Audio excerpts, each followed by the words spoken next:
Bom, pessoal, a gente vai estar apresentando sobre aceleração do livro da Startup Enxuta, na parte 3. O grupo é composto por Alaine, Israel, João Guilherme, eu e o Sandro. Bom, o autor basicamente investiga técnicas que permitem uma startup enxuta acelerar o ciclo de feedback, que é o criar, medir e aprender, de uma forma rápida e eficaz, mesmo durante sua expansão. Bom, o que ele aborda no livro? Conceitos e técnicas de manufatura enxuta, como o poder de pequenos lotes, e também discute o projeto organizacional das empresas e projetos, produtos que se desenvolvem e formas de aplicar os princípios de uma startup enxuta mesmo em grandes empresas. Uma das primeiras técnicas que ele aborda é a questão de lotes pequenos. A gente vê isso muito na administração, no toyotismo, ou seja, aquela linha de produção de carros idealizada lá nas fábricas pós Segunda Guerra, onde as peças já são pré-fabricadas e você vai meio que montando o quebra-cabeça ali, o Lego, para agilizar o processo de construção de um veículo. Bem, agora dando sequência ao que o meu colega falou, ele explicou ali a razão de por que usar os lotes pequenos, e agora a gente vai ver um conceito definido pelo autor como espiral da morte, que ocorre em grandes lotes. Bem, o que acontece? Normalmente há uma equipe especializada em cada etapa de um projeto, e ali nessa equipe ela vai receber uma determinada demanda dentro desse lote, e vai chegar para ela vai concluir, vai finalizar essa demanda e parcialmente vai passar para a próxima etapa. Quando chegar na próxima etapa, é bem comum que, que ocorra, que tenham-se dúvidas a respeito do que foi desenvolvido, do que foi feito na etapa anterior. Então, nesse caso, essa nova equipe, né, ela é especializada em um determinado ponto e ela vai precisar questionar a equipe anterior para saber o que foi feito. Nisso aí, nesse processo, a gente vem para esse segundo quadro aqui, que é o tempo correndo, certo? Tá chegando novas demandas, né? Estão chegando novos lotes para a equipe que antes já havia dispensado a demanda, a funcionalidade, né? Que já está em posse dessa outra equipe. Porém, como eles tinham dúvida, eles questionaram essa equipe. Então, ela tem que dedicar o seu tempo, parar o que estava fazendo aqui, para poder sanar as dúvidas que a equipe da próxima etapa tinha em relação ao produto desenvolvido. Enquanto isso, aqui está chegando novas demandas, novos produtos. Bem, e nesses lotes que chega um momento que é aí que entra o espiral da morte, porque é, você tem, né, o tempo está correndo, está ali sendo solicitado novos desenvolvimentos e os lotes vão chegando. Essa equipe ela vai mandar para a próxima, aí pode ocorrer uma dúvida, aí o lote vai ficar parado, que, né, que tinha acabado de chegar, vai ficar parado nessa equipe especializada na da próxima etapa. Ela vai questionar a equipe da etapa anterior, e a equipe da etapa anterior vai ter que parar o que estava fazendo para poder sanar a dúvida. Quando sanar a dúvida, eles vão enviar isso aqui, e nesse processo, nesse curto, parece um curto período de tempo, mas não há uma classificação de tempo específica para isso, mas quando isso aqui ocorre, novos lotes vão se acumulando e pelo fato de ter grandes lotes, não não se tem muito esse controle. Então, basicamente o que acontece, ao mesmo tempo que isso aqui ocorre, esse evento interno, você tem um aumento das expectativas, porque está, né, demorando para entregar alguma coisa, então o que você pensa é que algo muito bom está sendo desenvolvido, né, nesse interim, e com isso vai aumentar as funcionalidades do lote. E decorrente desse atraso também na entrega, pelo excesso de features, como vocês podem ver aqui, há uma insegurança. Porque você fica a expectativa de um lado do cliente e do outro lado fica a insegurança nossa pensando, será que o cliente vai realmente gostar disso aqui que estamos fazendo, disso aqui que estamos desenvolvendo? E com isso vai resultar em mais funcionalidades para poder incrementar e atender uma possível expectativa do cliente a respeito daquilo, que muitas vezes nem é o que ele estava esperando. E com isso você tem um aumento exponencial do lote. Isso aqui vai duplicar, vai quadruplicar e assim vai crescendo sem parar. Até o momento que vai entrar em crise. Bem, então dando sequência, o autor ele sugere para, né, que se solucione esse problema dos grandes lotes é uma implantação contínua. O que isso quer dizer? A ideia principal da implantação contínua, né, o continuous deploy, é que em vez de transformar a implantação em um evento especial e único dentro da linha de vida de um projeto, ela deve acontecer quase que automaticamente e com frequência. Então, né, isso vai fazer com que ela deixe de ser tão especial como é aparentado. E talvez até mesmo várias vezes por dia, de maneira que ela vai ser exercitada de forma a se tornar trivial. Então, quando um problema ele é detectado, ele vai passar por esse fluxo aqui, que consiste basicamente, primeiro, um problema foi detectado.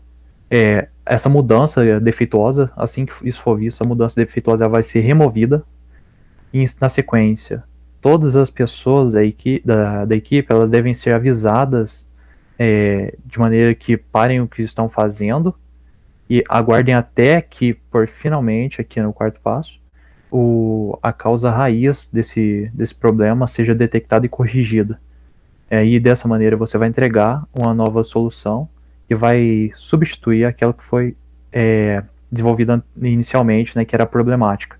E provavelmente todo esse processo aqui entra, né, é detectado um problema e sai uma solução. Bom, e de onde que vem o crescimento das startups enxutas, né? Ele basicamente vem do que a gente chama de motores de crescimento. E esses motores de crescimento nada mais são do que mecanismos que essas startups têm para obter um crescimento que a gente chama de sustentável. Crescimento sustentável nada mais é do que quando os novos clientes que a gente está conseguindo, né, as novas aquisições de clientes, elas surgem baseadas nas ações dos clientes passados. Ou seja, um exemplo que a gente consegue entender mais facilmente é o do boca a boca. Então, comprei um produto, achei muito legal e estou falando para o meu amigo que esse produto é muito bom, muito legal, recomendando para ele e ele vai lá e compra também. Então, tipo, esse novo cliente, ele surgiu baseado na minha interação, entendeu?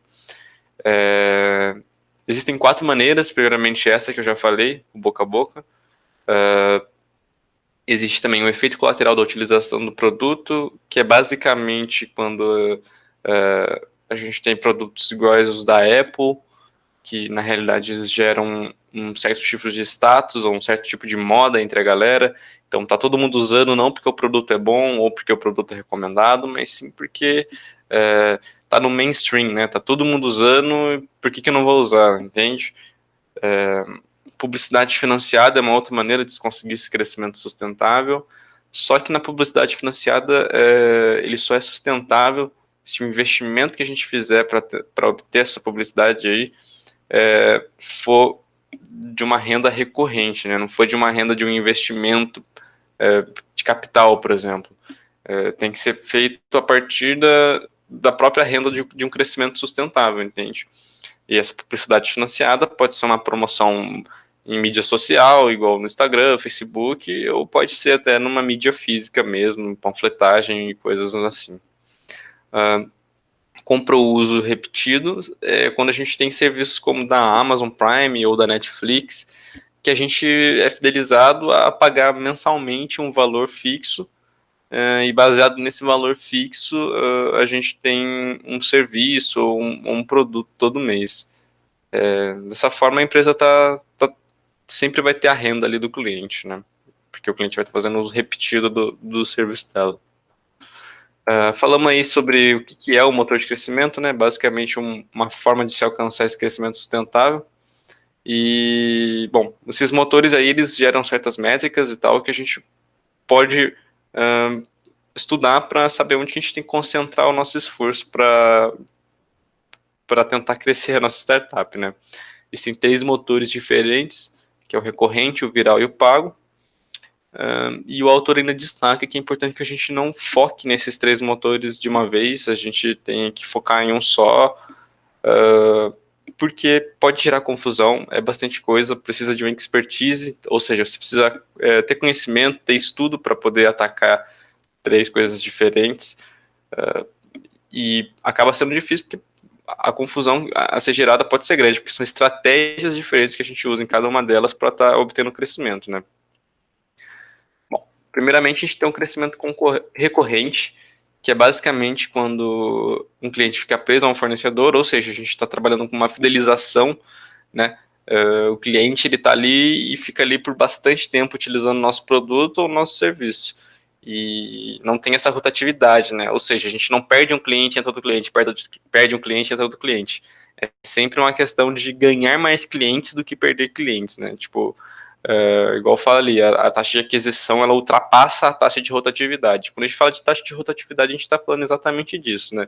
A não perda de cliente.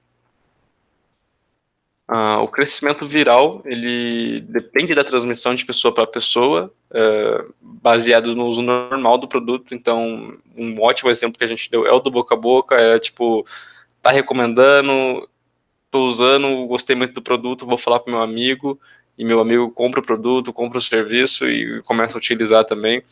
Quem tem um papel muito importante no crescimento viral são as redes sociais, que fazem com que viralize as coisas de uma forma inexplicável, né? Muita gente usando, muitos influenciadores hoje em dia, né, utilizando, faz com que as pessoas comprem também e tenham vontade de utilizar aquele produto ou serviço. O crescimento viral ele é baseado no coeficiente viral, que é basicamente o número, né, que consegue metrificar para a gente o quanto o nosso crescimento está sendo grande. Então, quanto maior o coeficiente viral, maior vai ser essa transmissão de pessoa para pessoa. E no crescimento pago, o exemplo que a gente pode dar aqui seria mais que, bom, estou fazendo uma campanha no Facebook e eu gastei $5, e, bom, a receita que eu ganhei com os clientes que eu consegui nessa promoção aí, né, é maior que o que eu investi. E o crescimento pago, ele depende disso, ele depende que o investimento que eu estou fazendo para obter esse crescimento, ele tem que ser menor do que a receita que eu vou conseguir no final, ou seja, a receita ela tem que ser sempre maior, porque se eu estou investindo para conseguir esses clientes através de uma promoção, eu quero gastar o mínimo possível para tentar atingir o máximo de clientes possíveis, esses clientes comprarem meus produtos, meus serviços e assim por diante. Então, para uma empresa poder aumentar essa taxa de crescimento, ela pode ou aumentar a receita por cliente, ou ela pode reduzir o custo por aquisição de novos clientes.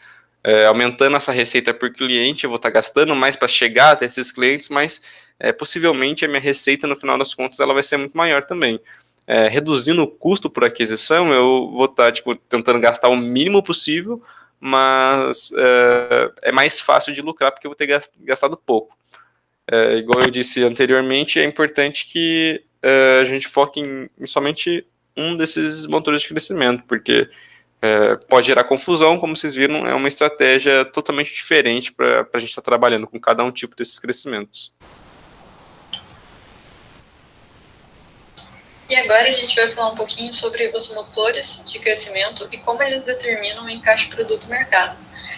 Mas o que exatamente é esse encaixe produto e mercado, né? Aí na tela vocês estão vendo uma citação que foi feita pelo Mark Anderson, que foi como ele descreveu o que é o produto encaixe-mercado. Que basicamente é quando você consegue inserir um produto no mercado que era exatamente o que eles estavam precisando. Então, realmente assim, é o ponto que seu produto pode realmente ser efetivo no mercado. Porque não adianta nada você ter um produto excelente, uma equipe sensacional, só que o mercado não está precisando desse tipo de produto na hora, então ele está saturado desse tipo de serviço. Você vai ser outro que vem inserir lá e não vai acabar sendo eficiente. Ele dá o exemplo que isso é a beleza dos links patrocinados do Google, né? Porque é o que as pessoas estão procurando, é o que você está oferecendo, então ajuda bastante. E ele também comenta que as métricas de examinar se você está no encaixe produto-mercado, cada motor de crescimento vai influenciar diferente, então não é um padrão assim, todos os motores quando chegarem a tal ponto quer dizer que você está no encaixe produto-mercado. Não, cada um você tem ali seu ponto certo. E ele também brinca aqui no slide, também a gente tem que como saber se uma startup chegou no encaixe produto-mercado. E ele fala que muitas vezes algumas startups perguntavam isso para ele, e que daí de cara ele já ria e falava, cara, você está me perguntando isso porque você não chegou lá ainda. Então, quando você estiver chegando nesse ponto, você vai sentir. Então, e ele também falou que não basta somente ficar vendo em números brutos, resultados assim, métricas que vão determinar exatamente o que é o produto encaixa no mercado. É mais sobre o processo mesmo, e você consegue sentir esse processo. E algo que as empresas pecam é que é o próximo tópico que ele cita, que é quando os motores param de funcionar. E ele fala que, eventualmente, todos os motores de crescimento vão parar de funcionar. Então, as empresas têm que estar cientes disso e estar preparadas para quando isso acontecer. Então, uma das boas práticas é você ter um portfólio com todos os seus processos cadastrados. Então, assim, se você está vendo que tem um produto que está no seu auge, assim, e começa a declinar, você já tem que estar com outro produto entrando ali no mercado para poder, quando aquele declinar totalmente, esse vai estar em ascensão, para você se manter constantemente no mercado. Porque senão você vai acabar tendo um produto sensacional e você não vai ter outros em seguida para poder acompanhar. Então, é sempre bom ter essa prática de ter um portfólio de processos para acompanhar esses motores de crescimento, né? Porque sempre vai ter um momento que ele vai acabar. Então, é bom ficar ciente disso. Em seguida, entrando no capítulo 11, ele cita algumas coisas, como criar uma organização adaptativa, que ele comenta que antes ele não acreditava que uma startup precisava de treinamento, que isso era coisa só de empresa grande conseguir arcar. Mas no fim ele comenta que a empresa que ele trabalhava, IMVU, a startup, né, eles acabaram criando um jeito extremamente eficiente de fazer treinamento, que a pessoa aprendia tipo, em questão de semanas, assim, ela já estava trabalhando 100% ali, colocando um tutor para essa pessoa nova, um mentor, e o desempenho do mentor e da pessoa que ele estava orientando estava vinculado. Então, tipo, os dois estavam levando isso muito a sério, então a pessoa acabava aprendendo muito rápido. E também ele menciona que se é possível e rápido demais, né? Porque até então no livro ele comenta tudo como a importância da velocidade, como é importante ter velocidade nas suas coisas e na sua produção e tal, mas que aqui ele fala que basicamente o que ele fala é que a gente não pode trocar velocidade por qualidade. Então ele comenta até da Toyota que tem um aprendizado que é melhor você parar para melhorar a qualidade de alguma coisa e perder esse tempo parando do que deixar para refazer isso depois. Então ele comenta que teve um produto que ele entregou para um cliente que estava cheio de bug, depois ele acabou tendo mais trabalho corrigindo os bugs do que se ele tivesse ter feito melhor o primeiro projeto inicial. E agora entramos na parte de a sabedoria dos 5 porquês. O que seriam os 5 porquês? Basicamente um sistema investigativo para você tentar chegar na raiz do seu problema. E funciona mais ou menos assim. Você vai fazendo 5 porquês em seguida um do outro para você tentar chegar a fundo qual foi o problema inicial que desencadeou todos esses em seguidas. Então, como eu mencionei antes, o exemplo que ele deu de treinamento, ele usou um exemplo desse, como ele chegou nessa ideia que o problema que eles estavam vendo era o treinamento. Chegou um produto lá que estava desativando uma funcionalidade para clientes, os clientes estavam reclamando. E ele foi perguntando, por que essa funcionalidade deu problema? Aí foi fazendo perguntas e o quinto porquê a resposta foi, porque o engenheiro que fez esse projeto não estava treinado o suficiente para esse produto. Então ele chegou na conclusão que se ele desse treinamento ele evitaria problemas futuros. Então os 5 porquês, ele evita que você ocorra muitos problemas na frente se você conseguir achar a raiz e consertar ela primeiro.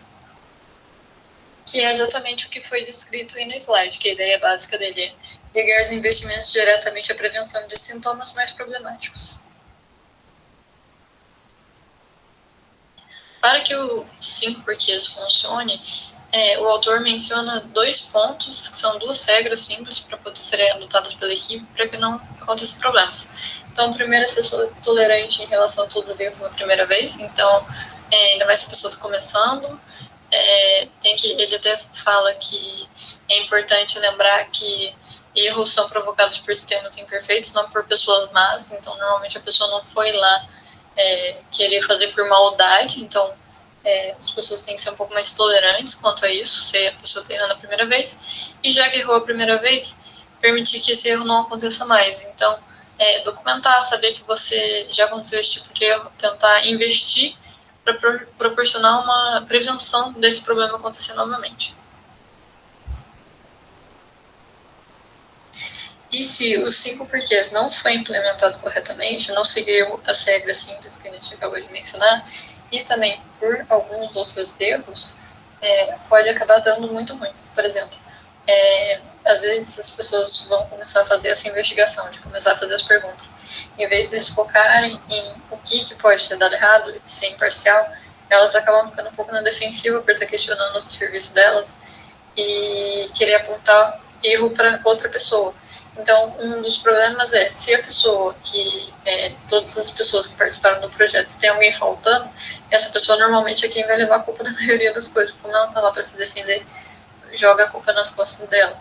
Então, se os 5 porquês não for feito corretamente, ele pode acabar virando um jogo de 5 culpas, onde fica um apontando a culpa para o outro, e no fim ele acabou falhando, né? A implementação dele, a intenção era realmente solucionar um problema, e às vezes as empresas querem usar só os 5 porquês para solucionar problemas e acabam criando outro problema, que no caso são as 5 culpas.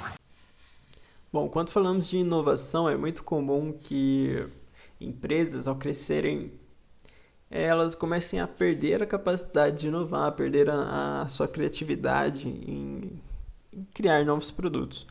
E para o autor isso não é uma verdade. E para ele, uma maneira fácil de solucionar isso seria criar startups dentro de uma empresa. E essa startup ela teria uma estrutura bem definida. E ele cita uma forma de estruturar essa startup.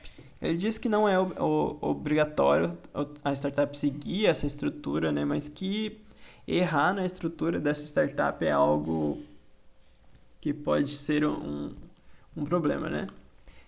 E como né? Teriam 3 atributos principais que começariam com recursos escassos, mas seguros. Ou seja, a startup ela deve ter dinheiro, né? Deve ter recursos a usar, mas um recurso muito alto pode ser prejudicial, ao mesmo tempo que um recurso muito pequeno, né? Mas esse recurso deve ser seguro, ou seja, a empresa ela deve confiar que ela sempre vai ter esse recurso para ela. Interesse pessoal no resultado, ou seja, as pessoas elas devem estar motivadas na criação do produto e não deve ser apenas motivação por dinheiro, né? Deve ter uma motivação pessoal, realmente pessoal, interesse pessoal nesse resultado. E, por último, a autoridade independente para desenvolver seu negócio, ou seja, a startup ela deve ser capaz de mudar o produto, de alterar o desenvolvimento e de criar novas coisas. Um próximo ponto importante, ele fala que o empreendedor ele é um cargo, ou seja, é muito comum que ao passar de fase de um produto, né, ao decorrer do desenvolvimento de um produto, as pessoas que criaram esse produto, elas vão acompanhando esse desenvolvimento e acabam assumindo novas tarefas. E a empresa perde esse profissional que teve a ideia, né, esse profissional criativo. E uma solução que ele cita para esse problema é que, conforme o desenvolvimento do produto, esse produto seja passado para novas equipes, sendo assim a equipe anterior que teve a ideia criativa poderia buscar novas ideias criativas. E ele fala também sobre produtividade e que é muito comum os especialistas medir a própria eficiência através de tempo que eles estão ocupados ou fazendo seu trabalho. E que, na verdade, a eficiência individual desses especialistas ela não é o objetivo da startup enxuta, né? Mas sim que os indivíduos consigam trabalhar em equipe e essa equipe consiga trabalhar de modo multifuncional, assim alcançando a aprendizagem validada, tá certo? O nosso trabalho ele foi baseado na startup enxuta e é isso, valeu!